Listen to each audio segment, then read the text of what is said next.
Thank you, Andy, for the introduction.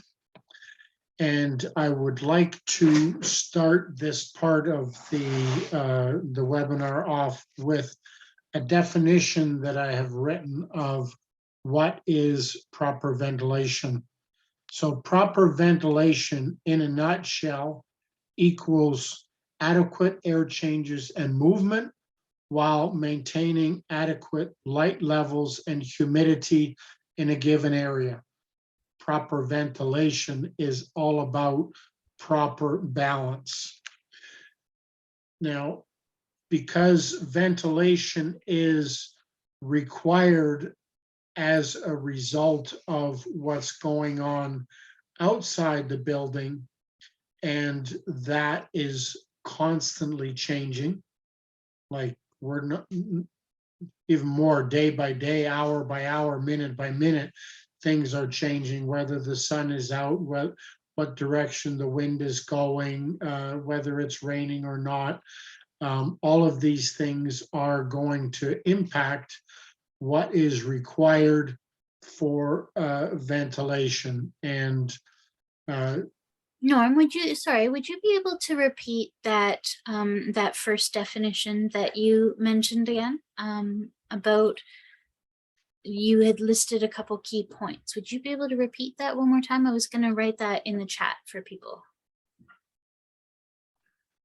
so proper ventilation, in a nutshell, equals adequate air changes and movement while maintaining adequate light levels and humidity in a given area.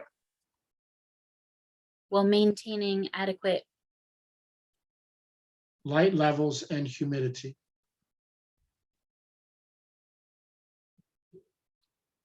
Oops. Helps if I spell properly. It is critical for the grower, the farmer, to know what is the optimum requirement. And then they also need to pay attention to what is going on outside, because what is going on outside is going to have a huge impact on what is happening inside. And whereas a greenhouse, one of the beauty of a greenhouse is that it gives you the ability to modify what is happening on the inside, but at the same time, a greenhouse will magnify what is happening. So when the sun is shining, as an example, it's going to be that much hotter on the inside.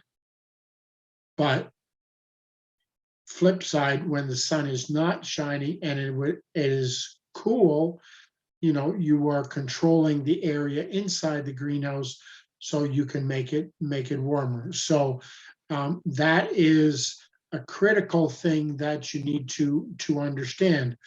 And this is why it is another area why it is so challenging, is because especially many of the smaller growers, they can't afford to have 3-4 different greenhouses to do different things. So they wind up putting everything in one greenhouse, and then you've got all of these different requirements.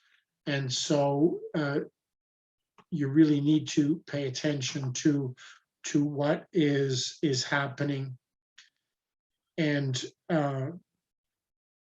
did you want to speak a little bit more? Did you want to speak a little bit more to what the center pivot gable vent is as well? Okay, so the heat rises. That's sort of stating the obvious.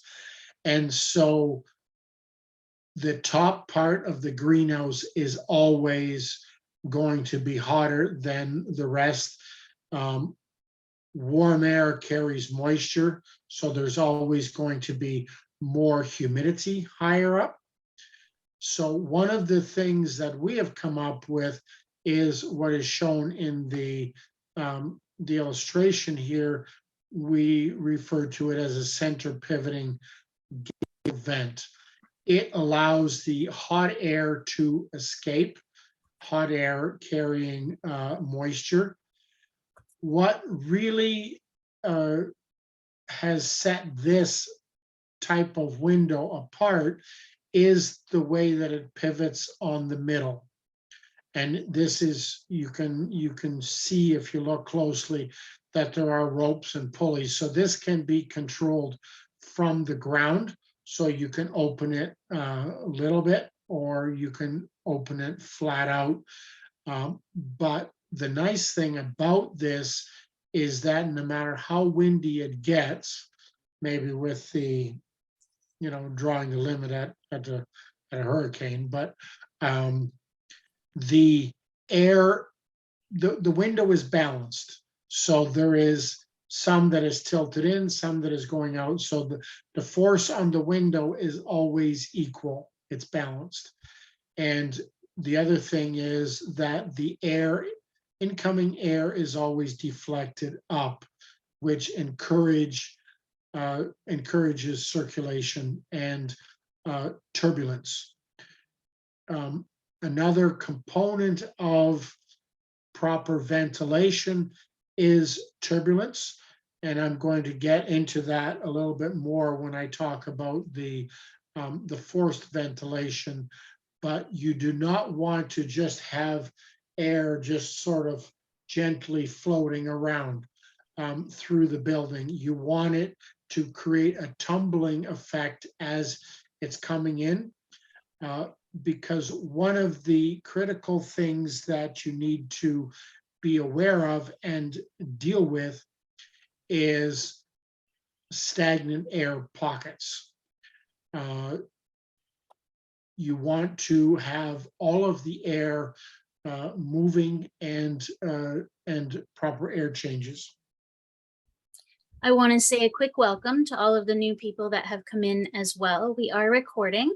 I have put a link to a survey in the chat, as well as my email address to receive a free ebook, a handout from the webinar with some of the information that we have included, as well as the recording of the webinar. You won't be added to a mailing list unless you sign up to do that. This is just to give you extra bonuses for showing up today, and we appreciate you being here. We're working on the ventilation. We just started the ventilation section. We covered a general shelter overview a little bit earlier, and that recording is available to anybody that would like it and has showed up today.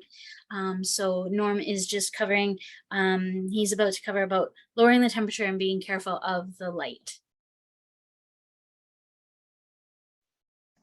Now, in this photograph, you can see that there is some shade cloth on the sun side of the structure. Putting shade cloth on a greenhouse is one way of lowering the temperature, but it also lowers the light level. And as I've said in the opening, it's about balance. If you lower the temperature to the point that, like by using shade cloth, so if you lower the level of the light to the, or the temperature to the point that your plants are not getting the required light, you're going to get stretching plants, which is not, like in this example, this is a garden center. So once the plants start stretching, they become weak. And so this is something that needs to be addressed.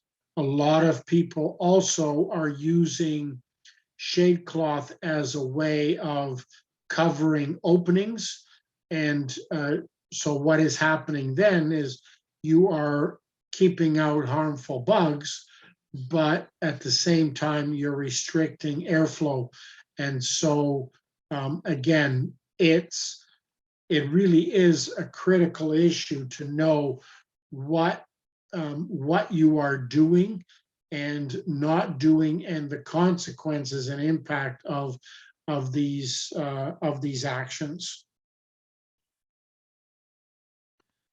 One of the growers that I talked to once, who was using the netting to prevent a specific bug from coming in, was also having a problem with the flowers not setting properly for his cucumbers.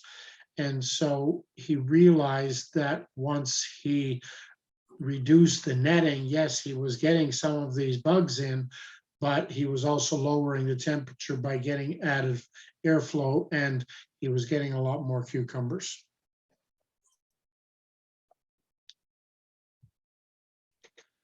Now, one of the simplest and most common method of ventilation is roll-up sides. One of the advantage of the roll-up sides, in addition to the economy of it, is the fact that it extends for the full length of the building, so that no matter how long the building is, you are the plants are never more than like a very short distance from the open air.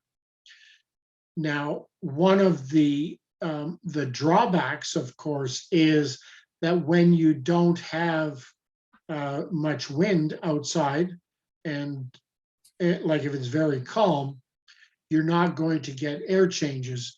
And this is where that pivoting window comes into play a lot, is when it is dead calm outside and you've got that window open, heat will rise and create a chimney effect.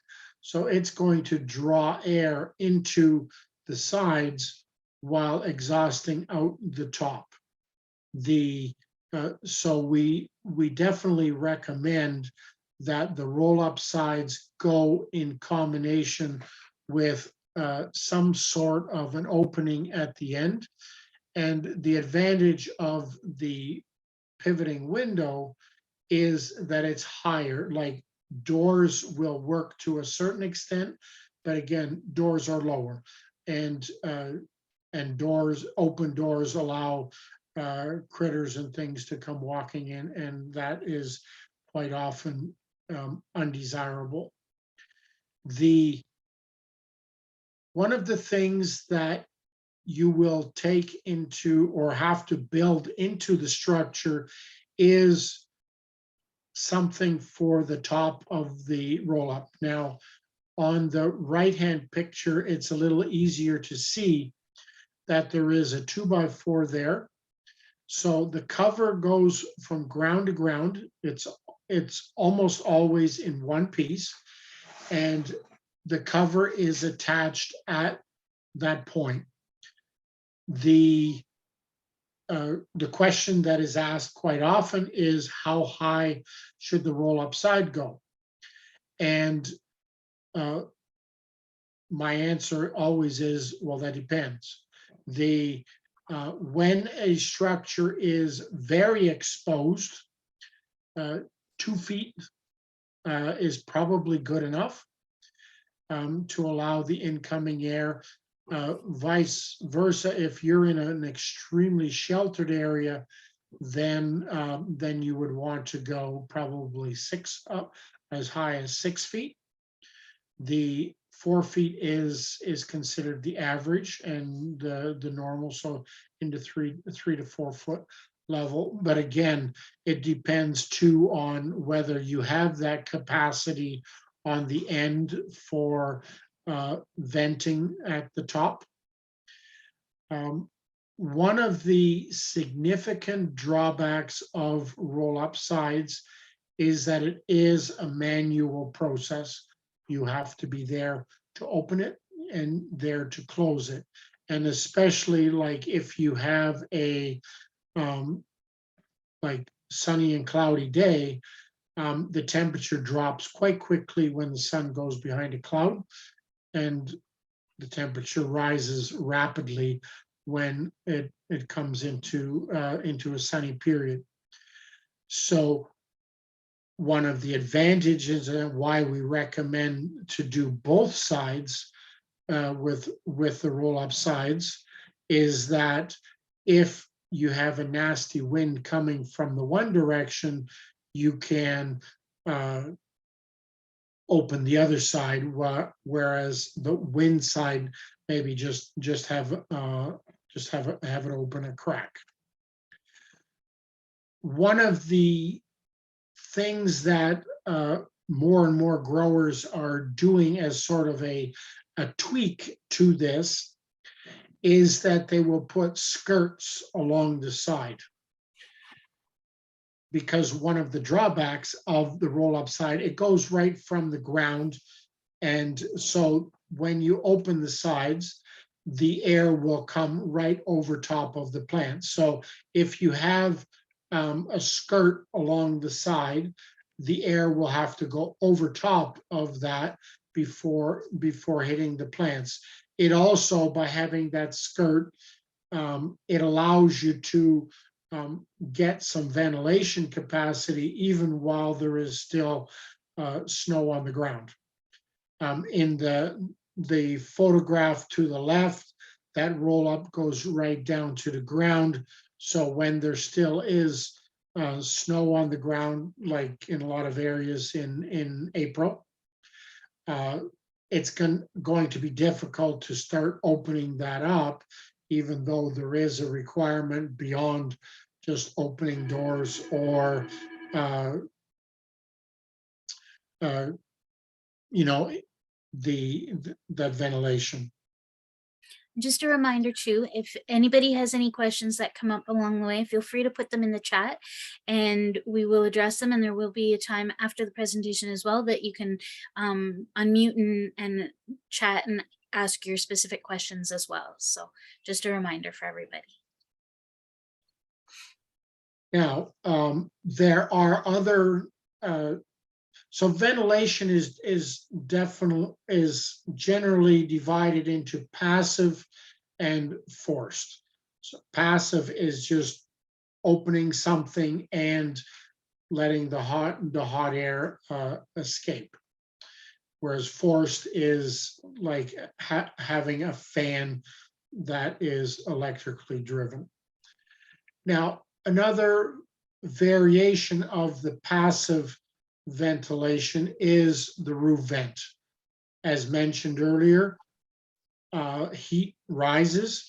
So when you have a vent that is at the peak, that is the area that you're going to let air escape the hot air escape the quickest, and moist air as well. Like typically, or yeah, when the warm air is up higher, and by opening the vent, even a crack, you're going to get maximum benefit. Now, the roof vent is an extremely effective way of venting a structure. Generally speaking, it is put on the downwind side, like everyone has a prevailing wind side. You would put this on the opposite of that. So the wind coming over the building would would create a vacuum and be drawing air out. So it is an extremely efficient way of shedding heat and moisture. The biggest drawback to a roof vent is the cost. It generally mounts to about $40 per lineal foot of length of the greenhouse. So like 100-foot greenhouse, you would be talking about $4,000 for the hardware of that. And then you have the opener yet. The opener can be a manually controlled chain driven gearbox, or you can get into a motorized controller for that. If you have a proportional controller, which then opens it in stages, you're getting into something that is probably in the range of between $3,000 and $4,000. So it is costly, but it is extremely effective. Norm, Jeff has a question. He says that they have a 30 by 90 greenhouse and it was supposed to have roll up sides, but they weren't installed when the greenhouse was erected. And he says, we have 2 large garage doors, 10 feet across on either end. Would a combination of vents and fans, in addition to opening the garage doors when needed, be sufficient to keep it cool? We're in the, I'm gonna pronounce it wrong, I'm so sorry, Jeff, the Mistawasas First Nation. You nailed it. You nailed it. About an hour north of Saskatoon. Okay, so there's a number of things that come into play here. The first one is the greenhouse oriented in line with the prevailing winds? Yes, it is. Yeah. Okay, so, and if it is very exposed, okay, so then you're already on the right track. Okay. Now, the first very simple and not very expensive way of then adding to the capacity of that would be to add that center pivoting window, or to have some sort of a window higher up at both ends. Because like I said, the heat will rise. Mhm. Now, before I really get into the whole explanation, I guess the first question is, okay, how serious of an issue is it right now? It's pretty serious. We don't really have any ventilation. We just opened the doors this summer. Now we just started. I'm a Indigenous food sovereignty coordinator with our community. The greenhouse has been up for a couple of years, but nobody has ever built the garden beds. I just started in this role in September. No, well, 3 months ago actually. I just started in this role. So nothing's been growing in it, but this summer it was probably like 80, 90 degrees in there, I would say, with everything closed up. And we opened the doors a couple times, but it was still really hot. So I do think we're going to need some added ventilation of some kind. So yeah. See, because one thing that every grower needs to be aware of too is that every plant has a threshold temperature. Once it goes above that, it will stop growing for a period of about 2 weeks. So you're definitely not on the right path if you have even once gone past that threshold. Like, we're not talking about, okay, there is another level above that threshold that's actually going to kill it. But that threshold is a lower temperature, so it's important to stay below that. Now, there are different plants that thrive on high heat. Mhm. So if you lean towards those, you're again on a better path. But my suggestion would be is that, like, okay, you're going to have to install ventilation. You've got the roll-up sides. I think that would be a good place to start. Because you've got that material already.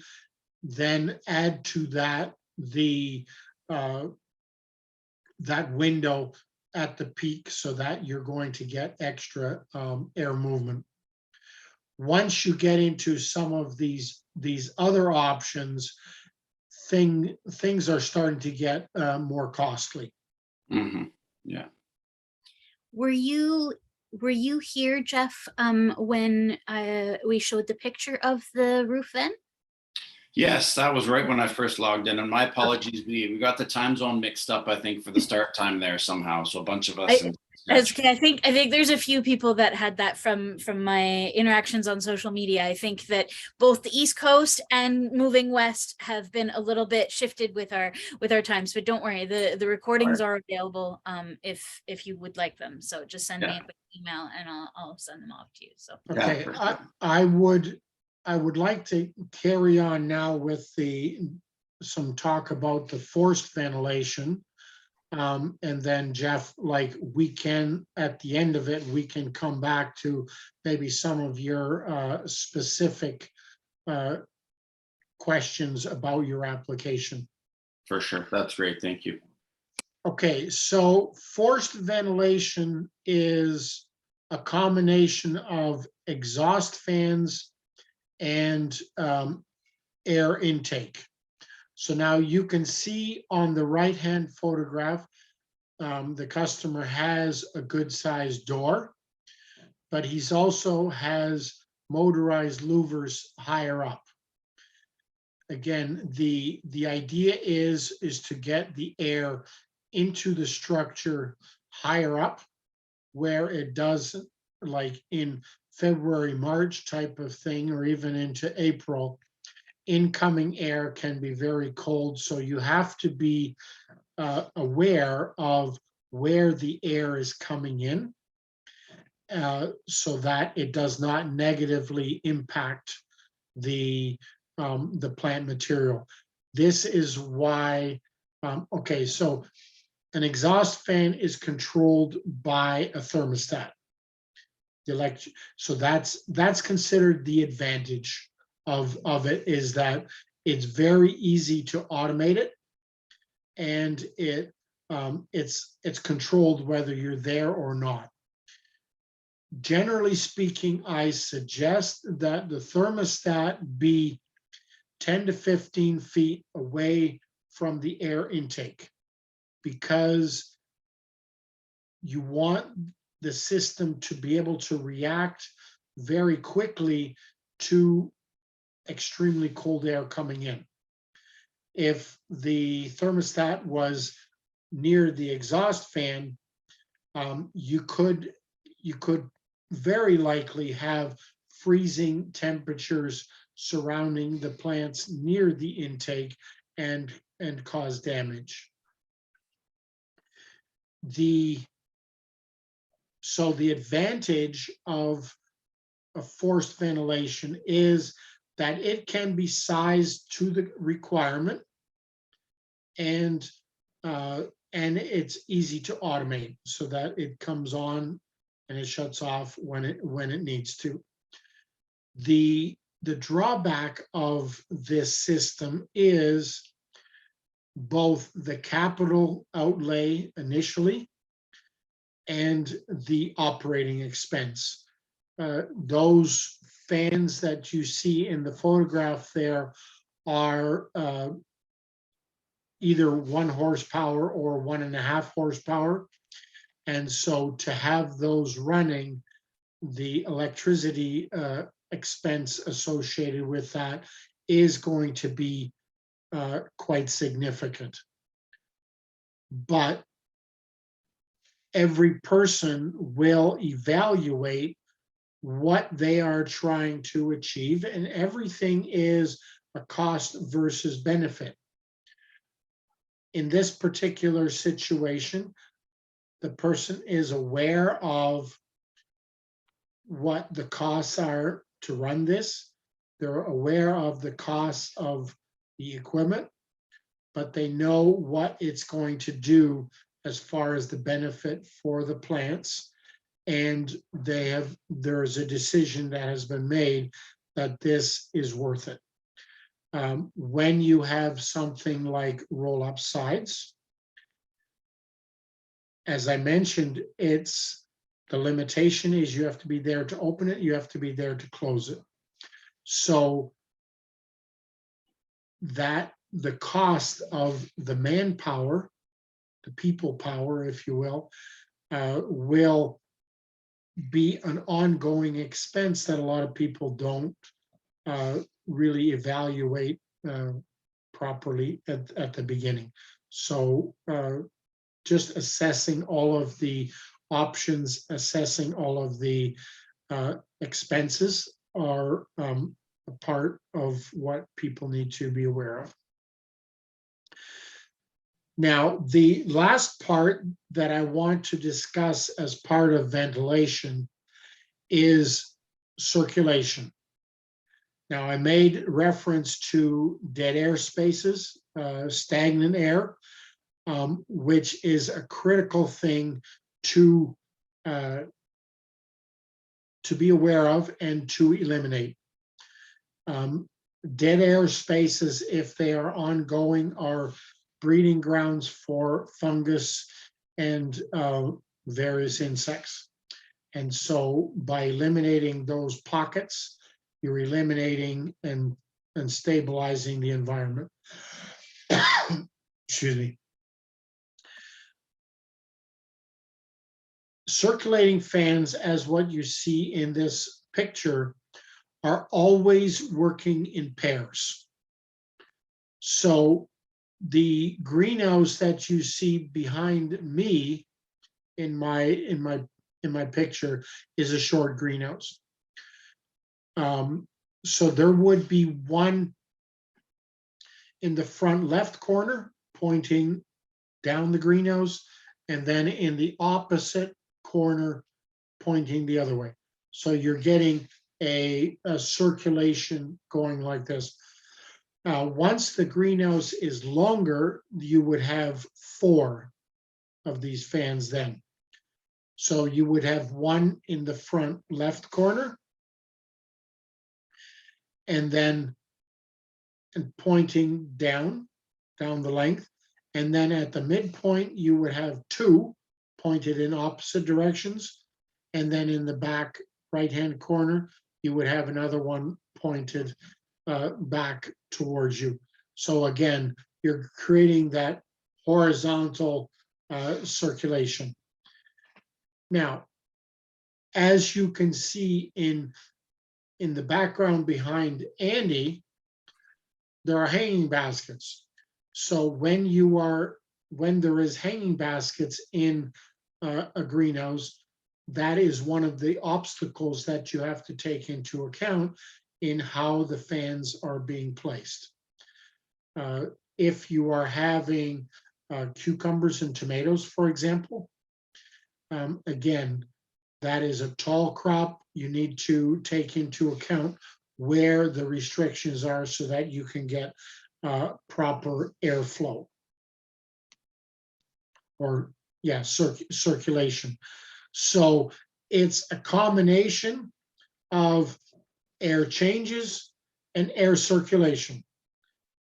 When you have the temptation is in the wintertime to close things up, because that's how you control the heating. It is critical to have that circulation so that there are no stagnant pockets, but you are helping your plants out by creating air changes even in the winter time. Now that is the end of what I've got for my actual presentation part. Now, certainly if there are additional questions, feel free to ask. Ilana in the previous session had mentioned that she was going to be using the structure for drying plants. So that is a situation too, where it's a little bit different of a ventilation package, because but circulation is just as much of a critical issue. Yes. Elena has raised her hand so she can ask a question. You can unmute if you'd like and ask a question. Hi, yeah, I'm just wondering for our situation, if it would be better to have the circulation fans that are moving air horizontally, or if because we'd want a more even temperature throughout our shelves, which are obviously vertical, if we would go with fans that are mixing the air vertically? What would your recommendation be? Thanks. Okay. Yeah, excellent question, because this is, in that particular circumstance, a little bit of a variance as to how circulating fans are done. You would have much more benefit by having what I'm calling a ceiling fan. So these are like, typically you would have them in your house too. You have them hanging near the ceiling, and they blow down, so you're getting a circulation this way to create air moving over the plants. But so that's one part of the equation, but you still have to have the horizontal air movement that you would get either with exhaust. Well, the most controlled way of doing it would be with an exhaust fan, because you're getting the air moving through the building, because your ventilation process is a part of humidity control as well. So you need to get the humidity out of the structure at the same time as you're getting that more intense circulation on a horizontal fashion. Does that answer the question for you? I think so. So we'll have our intake and our exhaust fan, and then the ceiling fans that are moving air vertically. Is that?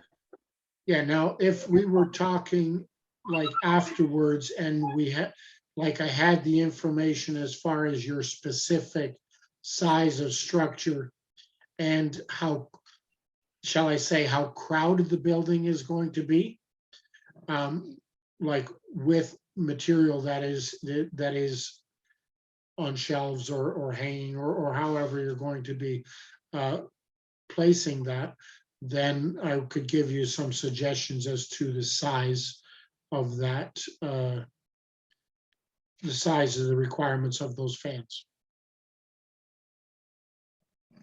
Okay, great. Thank you very much.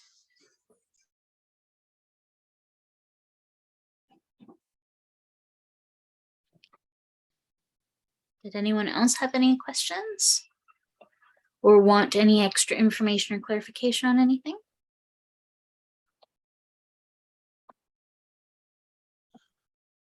One bit of information that I could add to the forced ventilation package. Now, in the picture that we showed, there were two fans, because this was a big greenhouse.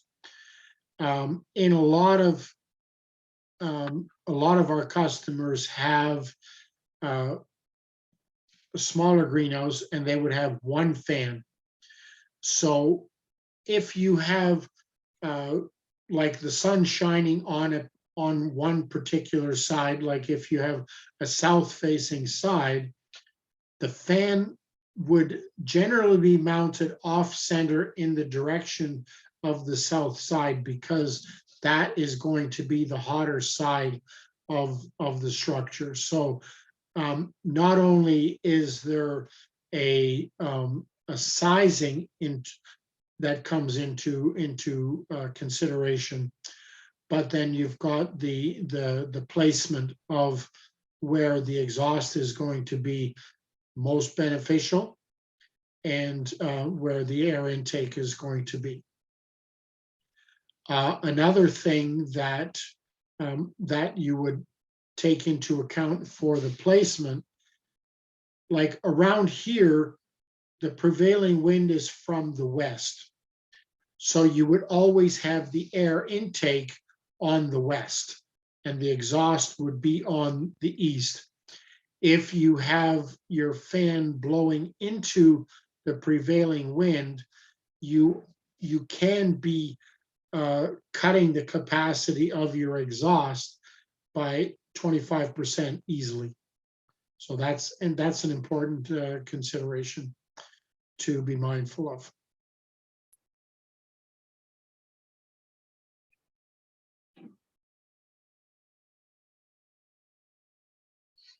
And in follow up to the question that Jeff had that we had started to talk about with Jeff about installing the like the roll-up sides to get some ventilation, but also to create that extra air intake for that size of a greenhouse. I would go as big as you can for the opening above the door on the prevailing wind side for sure.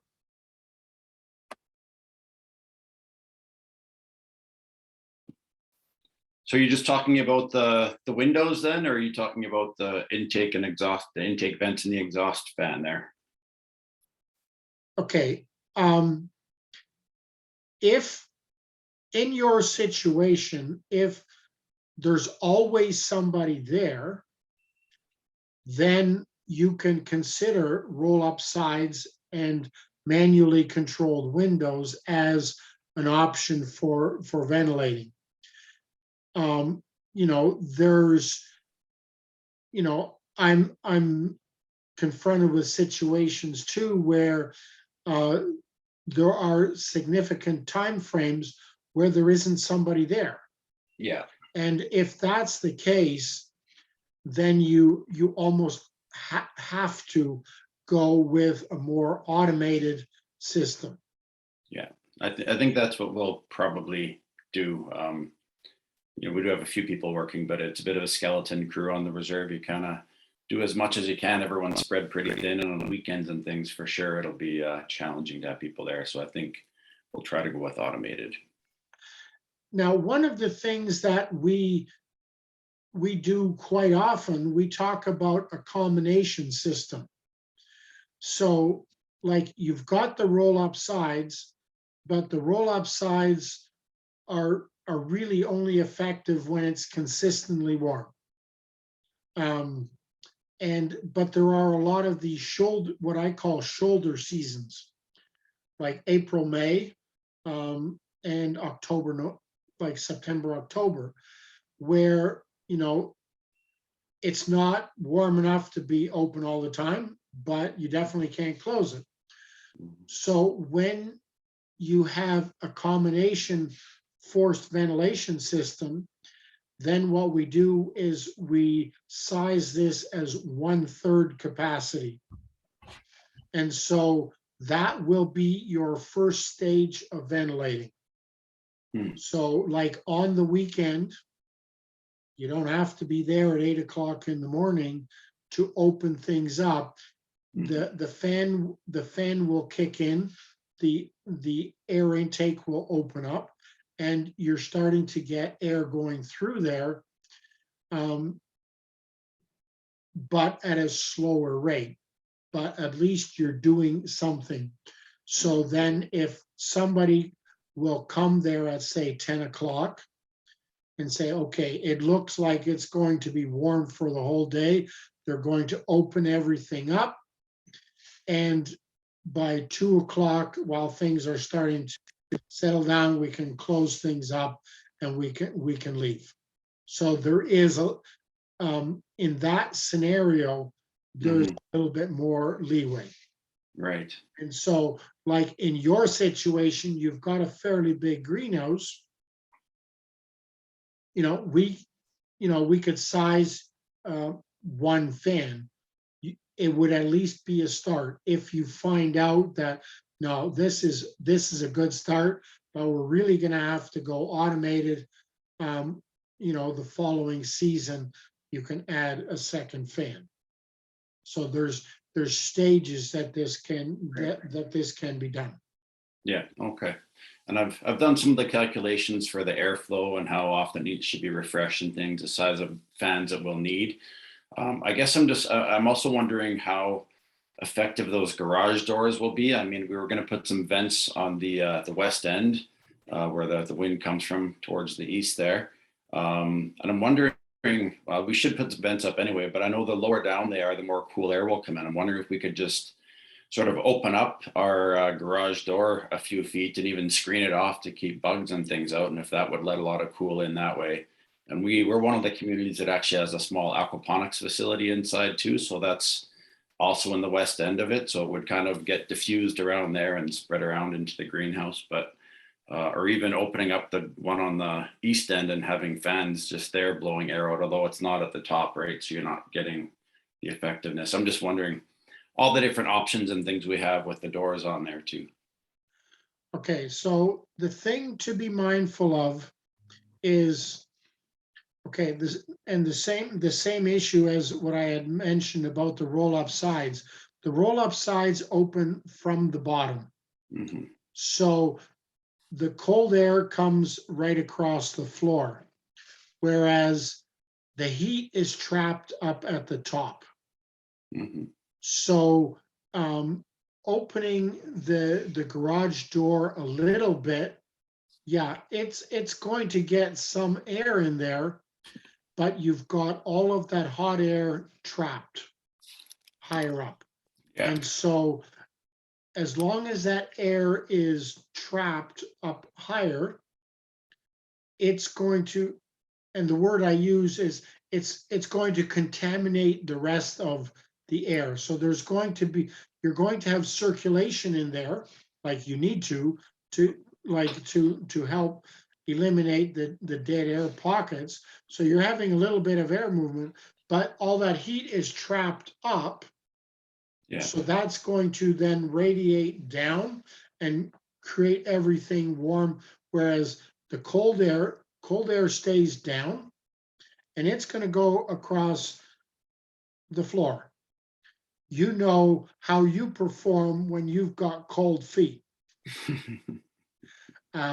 Your plants struggle with the same issue. Right. I guess I was referring to if we had the fan up on the top in the east end as well, and just kind of using the garage door as the manual component of rather than the roll-up sides a little bit if we needed to manage things a little bit like that. The way that our greenhouse is put up now too, they've actually kind of filled in around the sides. We'd actually have to excavate down both sides of the greenhouse to get in there. I don't even know if all the pieces for roll-up sides are even there anymore. So I'm not sure that that's an option. I'm trying to work around it, I guess, as much as possible if it's doable. So using the garage door will get you some intake, but I would strongly urge you to consider putting as big a window as you can up at the top. Yeah. And in case of like automated systems too, for those venting windows, I know my buddy Steve, who's also on here, I'm sure he'll have questions in a minute. He pointed me to these sort of temperature controlled louvers that use oil that compresses and expands at a certain temperature. So almost like thermostat controlled vents. So they're, again, if there's nobody around, they'll just open up on their own and start letting in cool air in combination with thermostat controlled fans on the other side. I thought that might be a nice automated system.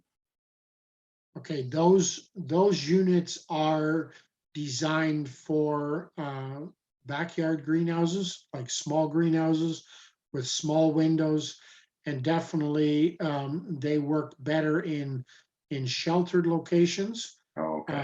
When you've got the wind blowing at that window, like the same idea what I said, if you have your exhaust fan blowing into the prevailing wind, you minimize the capacity. Wind blowing at these things is going to minimize the capacity. So, I'm not going to say don't consider that at all, but definitely be cautious. Okay, I think they're quite expensive too, so that doesn't maybe sound like a very good solution if they're not meant for that application. So that's good to know. Correct. That's correct. Yeah. Awesome, thank you. Sorry for monopolizing all the questions here. I'll let somebody else get in there.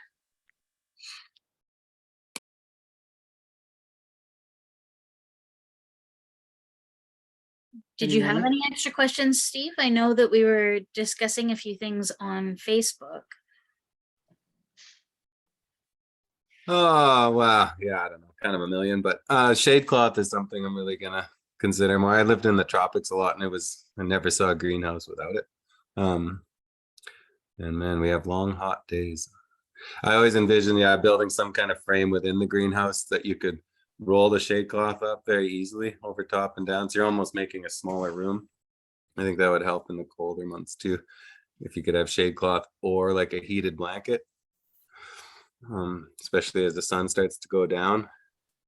Because then the blanket, obviously the sun, yeah, angle of the sun, you could pull it over more and more in the later months. Now, one comment that I've made, and like, okay, so in reference to this photograph, like that shade cloth is now in between the cover and the framework, so it's just something that's slid in there, and it just the pressure of the plastic is holding it in place. Oh yes. Okay. The negative thing about that scenario is that the heat is still beating on that plastic and radiating heat in. So it's cutting down on the intensity of the light, which, okay, I granted is important, but it's not really affecting the heat. Yeah, The okay, heat that's component. When you have the shade cloth on the outside of the cover, it's then minimizing the heat as well as cutting down on the intensity of the light. So that's an important thing to consider. I know that the simple way is small pieces, being slid in place like that is convenient, but it is more effective if it's on the outside of the cover. That makes a lot of sense. Thanks. Yeah. The other thing is that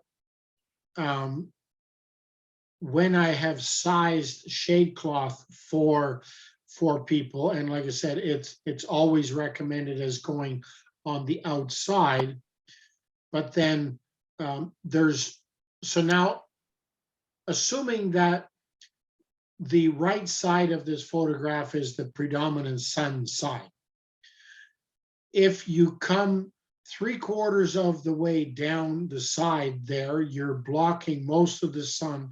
And when you come over the top, there's no need to go all the way down to the other side. Like if you're, 3-4 feet past the peak, in most cases, that's a big enough area that you're creating the shade that you need. Shade cloth typically comes with grommets around the edges so that you can fasten it down.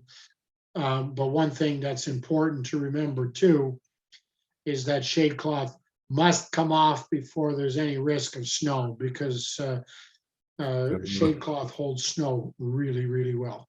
Oh yeah, that's a good point. Yeah.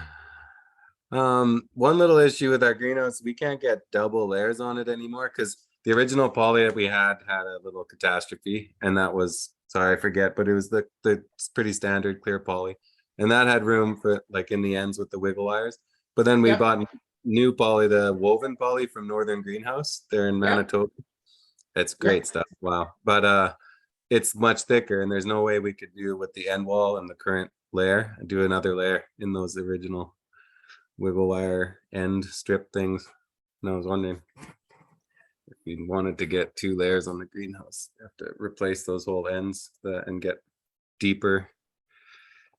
I don't know what they're called, the strips on the end that the wiggle wires go in. Yeah, I'm familiar with the woven plastic that Northern Greenhouse sells, and definitely in challenging locations, like especially ice-prone areas where you've got a lot of flying branches and like twigs and stuff like that. It's really good stuff for keeping things covered. But that is not something that lends itself to like double layer. It doesn't work. Yeah, I wondered if it was too heavy, even like it just wouldn't kinda- Now, okay, we are kind of veering off topic a little bit. Yeah, And that's and okay. I could actually, this would fit a little bit better in the season extending technologies. Yeah. absolutely. And like, we have a system whereby you can use a double layer of cover without that actual airspace. But Oh, I'll save that for the third session. okay. If you're not able to be present for that, then just get the recording of it and or call the office and we'll send you some information on that. Okay, wonderful. Thanks.